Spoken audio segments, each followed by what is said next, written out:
Retro Future. Hello ladies and gentlemen, this is Bonsard of Radio Retro Future, and we're gonna do something that's new for this channel, which is a reaction video to a terrible writing advice video on steampunk, which is what this channel is all about. Now, for those who are new here, who are like, who is this guy going to react to a video on steampunk writing? I mean, a reaction video, really? I mean, he does not even have a pro gamer chair. And is this guy really a steampunk? He doesn't even wear brown or have a high hat. Well, a matter of fact, I do have one high hat.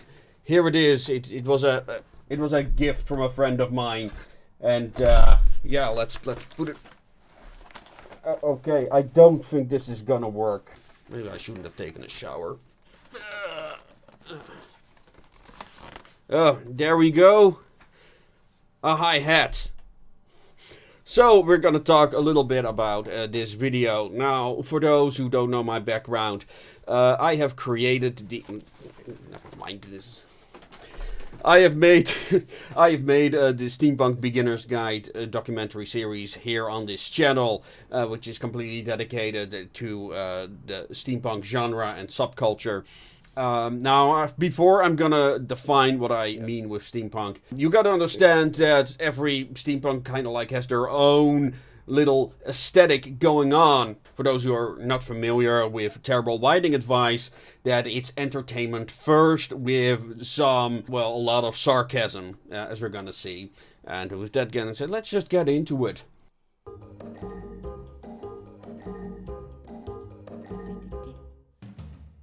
All aboard the steampunk train, destination fame and fortune. Steampunk has yet to have a true breakout success, but that simply means that there's a vacuum for the opportunistic writer to fill, like a gaseous substance of some kind. Steampunk is great to write because we can finally flex our descriptive muscles and play dress up with our characters and setting. Okay, so when you look around on the internet, right, steampunk is best known for its aesthetic, right, which I will define as a blend of historical pop culture references and modern pop culture references. As some have declared it like the BBC costume drama version of, in particular, the Victorian age. A lot of people like associate with the steampunk aesthetic with like the color brown and stuff like that. Now, I once actually asked like members of the community, like, where does this whole brown thing come from? And they said it had to do with sepia photography, of all things, which was new to me, but that's a thing, like, I always associated with, like, the symbolic meaning, like, the reference to the Industrial Revolution, and, you know, all the stereotypes that people tell about that. Like, a few people really know, especially in the steampunk community, there is, like, very little knowledge on the actual Victorian era. Like, you mentioned someone like Otto von Bismarck, like, maybe, and I tried this on several events, where I held workshops. Well, some of them knew about a battleship named Bismarck, and now with the recent Steampunk song, everyone has known of the Bismarck. However, who the historical figure was, well, only those with a real, genuine interest in history know about that. And yeah, for a lot of people, and especially like the people who are really into the role-playing and OC culture, they really associate like steampunk with like the typical, what I would call steam goth aesthetic, the brown clothes with the top hats and goggles that are like kind of like leftovers from the gothic phase of a lot of steampunks who came from the gothic era, and really just like the whole gothic idea about it. There is most definitely in that culture this rags to riches stories, but a very few of those stories actually get written. Like, you'll find a lot of role-playing characters that are like that, but when it comes to books, like in short stories, you might see a lot of characters like that. I have not really seen them in the longer stories, which are a lot more, hero's journey fare. The gallant hero, or people having rather silly adventures, which is also fine. Yeah, they're most definitely, especially when you like ask like about people's costumes, and you know the people who are more from a role playing background, yeah, they most definitely have stories like this. Now just let me put on my steampunk goggles, and there! Another trope. Now we are ready for a deep dive into the steampunk genre. Now the first thing we should start with in our steampunk setting is the plot, and more importantly, the characters. We should put a lot of effort to characterize it. Oh wow, that steam engine sure looks cool. It wouldn't be steampunk without the steam. One surefire way to let the audience know that this is indeed a steampunk setting is by sticking hissing steam valves everywhere. Steam-powered engines, steam-powered ships, steam-powered airships, steam-powered rifles. In addition to hissing steam valves, we also need lots of cogs and gears. Just haphazardly paste those on everything. Okay, so it's most definitely a trope, like, just glue some gears on steampunk. There's actually a song called like that. I forgot the artist who made it. It's kind of like a chap hop song, and on it, like, I avoid cogs. Sometimes I add them, but I add them, like, in the background. I should have brought some objects, I guess. If I can get them moving, most definitely. But yeah, like I said, he is really going after like the lowest common denominator. In defense of the cogs, and I guess it should be said as well, like it lowers the bar for a lot of people who are starting out. Because when it comes down to the steampunk community, like we've got the steampunk aesthetic and we've got the steampunk community, and then we got the steampunk genre, but I don't want to run ahead of myself, is that it really lowers the bar for people to just start with gluing, you know, cogs and everything. And people, you know, I rather see that than I see like people buying stuff from, let's say, Amazon or Wish.com, which is also a growing trend. Like, I'm kind of guilty of this myself, but I try to, you know, it's like, oh, I need like gators really quick, which is cheaper to get on eBay than I'm even making them myself, and then I hope I'll finally do something with them. And especially because now I also just finished my novel, so it's been a long time since I actually started making anything. For that reason, I also switched to foam instead of other materials, because it just saves me a lot of time and money. And another benefit of working with foam, it's really cheap, so you can make a lot of different objects. Yeah, come up with something new on the quick, rather than, you know, spending a lot of time with special machinery and all that stuff. And it's not nice to have a workshop that you barely use, like I did. So I got rid of that. I gave a lot of my heavy equipment to a friend of mine who does use it. And so when I do get like an idea and I want to make something, I go over there. But to show that steampunk is about creating things, you know, he's really talking about the consumption aspect, which is a whole difference. And you gotta realize, when you're not familiar with steampunk, that the steampunk community is there because of its creators. It's not like, for example, Star Wars, where you have like big companies like hiring like big studios to make awesome props. Some of the other YouTube channels were like hired by big guys to, oh, we need like props for a new video game or stuff like that. That's not, although there are most certainly such individuals among the steampunk creators, but like the bulk of steampunk is like its own community making stuff. It's kind of like what it has in common with the SCP community, which is also completely fan-made. So that's a very important aspect that needs to be taken into account when we're talking about. People copy a lot because that's how we learn. And well, a lot of people, they see the cogs, they're shiny, they're golden, they're brass-colored, they're nice. Oh, well, that's where I'm gonna start. And later, they're like, oh, and because, you know, oh, I now know how to use hot glue and glue these gears on there. And, oh, now I know how to, like, use special scissors. And, oh, now I bought this tool. And, oh, now I know how to use, you know, a bit of foam. And now I'm learning how to use this glue and use cement. And, you know, and that keeps, all those skills keep piling on until they do start creating something that's, like, really, really awesome and original. But, yeah, so that's a bit of the inner defense of the cogs. Again, this is also goes for a lot of like writers. A lot of writers have very little experience, so they use the tropes that come natural to them. And, you know, after growing older, you know, and getting more life experience, which I believe is a very important part of the writing experience, You develop more complex narrative in your own aesthetic, and you become a visual storyteller. Technology never advanced beyond steam. Apparently, big steam keeps the poor defenseless oil companies down. Who will stick up for the little guy? Can't let our tech be fueled up by oil, otherwise the story turns into Dieselpunk. Or just don't bother to justify the tech at all. Internal combustion? Preposterous. You can't power things with explosions. Wait a minute, wasn't I working on something else important? Oh yes, characters. I almost forgot. So there's a lot of unpack there. Now, first of all, is all the genres, like the Clarke punk and the whole thing. So for me, the type of steampunk that I write is a melange of alternate history and science fiction.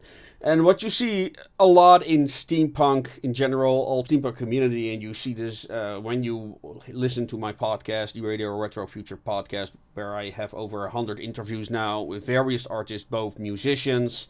Yes, there are also musicians in the steampunk community. There is this, the steampunk community attracts like all the ideas that do not fit in the conventional genres, like, let's say, sci-fi or young adult, or, you know, it has all these strange ideas that are kind of homeless, and they find their home then in the steampunk community. So there is this rich, diverse source of ideas there that I like, and it's just such a shame that people, when they think about steampunk, they immediately think about like the cogs and the brown and the when goths discover brown, and that's most definitely true for people who are starting out or who are more like goths. Most definitely there's truth in there, but when you actually look at the creative aspect, there's just such a richness of ideas. I'm always surprised like how people like use the ideas, and a lot of people like end up accidentally in the steampunk community, because when it comes to steampunks as consumers, they have a very, like, they're not fan of one particular thing. They may have like a favorite like movie franchise, let's say Star Wars, but in the end they're looking for like a wide source of influences that kind of like, because of the historical aspect and the science fiction aspect, and also, let's be honest, fantasy aspect, it blends all those things very naturally without it being forced. This also comes into play with the whole fuel aspect. Like, I 100% agree with him on this, that magic is too often reached for. Now, I must say, the people who come up with these ideas often do not finish like their book. They don't even start. They're just world building, and they come, oh, I have such a wonderful world. I'm like, okay, just start the goddamn book already, you know. And what you'll often then discover is that you won't finish it, or you will have to throw out a lot of all that wonderful, all those hours of world building, because it just does not gel with the story, or you're making it impossible for yourself. That's this aspect. I actually made a video on magic and steampunk, and Clarke tech in particular, which is very poorly understood. So these are their own separate videos that I will link in the description. Also, not a fan of all the variations on punk. Like, I would say Dieselpunk is more of a community thing than it is an actual genre. The aesthetic-wise, it's very interchangeable with steampunk. Like, I literally have seen Dieselpunks giving examples of Dieselpunk can be found in the steampunk directory on Reddit. You know, they don't even themselves know the difference. When I think of Dieselpunk, what makes it different from steampunk is that Dieselpunk, for me at least, is very focused on Americana. It's very American, like really that 1920s, early 30s, 40s. That is what I think of when I think of steampunk. It's like all those American pop culture references. And for that reason, I've said this on podcasts before, is that's why I don't think that Dieselpunk will ever take off in Europe, because of it is so American. Often like references to things like the American Mafia, Al Capone, types like that. The fuel aspect for me is like completely irrelevant. I barely use, for the reasons that are named here in the video, I barely use steam power apart from like trains and stuff. They already had, first of all, combustion engines in this period. It was just that, you know, it needed to be implemented. That took a while. And they actually already had electric cars, which is also something that a lot of steampunks are like mind blown They actually had like electric recharging stations and stuff like that. Got to focus on creating believable, engaging, and wonderful characters to really hook the audience into the story. I should really dig into how the divergent technology of the setting would affect society, and how that would shape a character's... Oh wait, I should set the story in the Victorian age. We can dress our characters up in cool Victorian dresses and suits, and then tack on some steampunk gear, just like all those amazing cosplayers at the conventions. Don't forget the goggles, those are essential. A monocle is a viable alternative, but not for the main character. In fiction, only snobbish rich dudes and evil military officers wear monocles. Now that we have dressed up our characters, we can finally work on fleshing them out. It is really important that we give them a variety of character traits that fit with, oh no, I spotted a problem. Turns out that the actual Victorian era had a lot of, shall we say, unpleasant realities. Slave trade, classism, racism, child labor, meat plant workers falling into the grinder due to no safety regulations, and good old-fashioned imperialism. How can a writer deal with all of those when designing the plot and setting? We could use one or more of the Victorian era's darker elements and make them central to the story's theme or primary conflict. Having the main character embody the spirit of discovery, humanism, and true science could make for a dramatic contrast to the soulless industrial machine controlled by a short-sighted and greedy high society. Our protagonists would be willing to get their hands dirty in order to help others, but I'm not. Writing about the ills of industrialization sounds unpleasant, and more importantly, might require actual work because I would have to read up on some of the real history of industrialization. I have a much better idea. Let's take all those complex historic and cultural issues and just ignore them. Let's scrub the Victorian era of all of its problems. There, nice and clean and PG-13. Okay, I cleaned up the setting. Nothing like taking the punk out of steampunk. Now what was I doing? Oh right, now I remember. I was making amazing... Yeah, so, I already touched on this, is that there, like for a lot of members of the community, there is very little historical awareness. Like I said, they love the pop culture tropes of the era, like Mary Shelley, Frankenstein. This is most definitely the case. I actually made a video on the importance of research. It's also a matter of knowing your audience, because there's definitely an audience that doesn't really care about it, but there is most definitely a demographic that does care about it, and that's why is interested in, let's say when you say you want to write, oh, I want to write an alternate version of World War I, or let's make it easier, let's say World War I in general. 1914, and you're already describing like the Mark I tanks. Now, anyone who knows a little bit about the World War I already knows, wait, those tanks were not around till 1916 or 17, so that makes no sense. And if you drop the ball as a writer on that front, yeah, you're not gonna have a happy reader, because they expect you to be as passionate about these historical topics as they are. So it's a matter of knowing your audience in that regard. Again, the reason why people use England, again, is that whole idea that people really care about their tropes. And, you know, Sherlock Holmes, all those early 20th century characters were all like England, London, maybe France or Italy. Very few steampunk is actually set in the Netherlands, as far as I'm aware, where I'm from. So, yeah. Characters who mesh seamlessly with the story's themes, and oh hey, I should get my characters some really cool steampunk devices that grant them awesome powers. Unlike a lot of genres, steampunk frequently features heroic scientist characters. And no, not actual peer-reviewed control group who really sit down and compare evidence to support a central hypothesis science. No, this is science! In all caps with full reverb. Our scientist hero can instantly create amazing devices that completely break the laws of physics. From ray guns to jetpacks, our scientist hero can build it, so long as the writer is vague about the scientist's doctorate. Yeah, the Mad Doctor trope. It's a very well-known thing in steampunk. Now, there are a couple of reasons for that. First of all is because, again, it's very influenced by pop culture. And when you look at very famous characters from, let's say, DC Comics, Batman, also a scientist, also a martial arts expert, also like, I don't know, fluent in 15 languages, who knows. But like, you read the bios of such characters, that is basically what steampunk reflects. Now, the second part is very positivistic, like it really believes in the power of technology. And even in the better steampunk works, like, there is often this metaphor where Man basically replaced God with machines. But these are really old tropes of sci-fi, and again, particularly, we're talking about Frankenstein, of course. And yeah, it's also a bit like maybe a bit of the Revenge of the Nerd-esque, because you've got like we're familiar with like the very powerful male superheroes like Superman.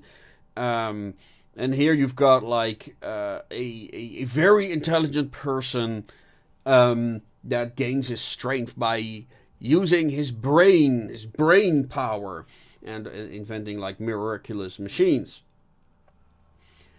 So, not particularly tropes that I'm using in my current book, but yeah, there's most definitely they have their appeal. What can I say? And I'm not good at writing such whimsy, because that's what a lot of steampunks are into. They really like the whimsical aspect with the kind of like strange English humor.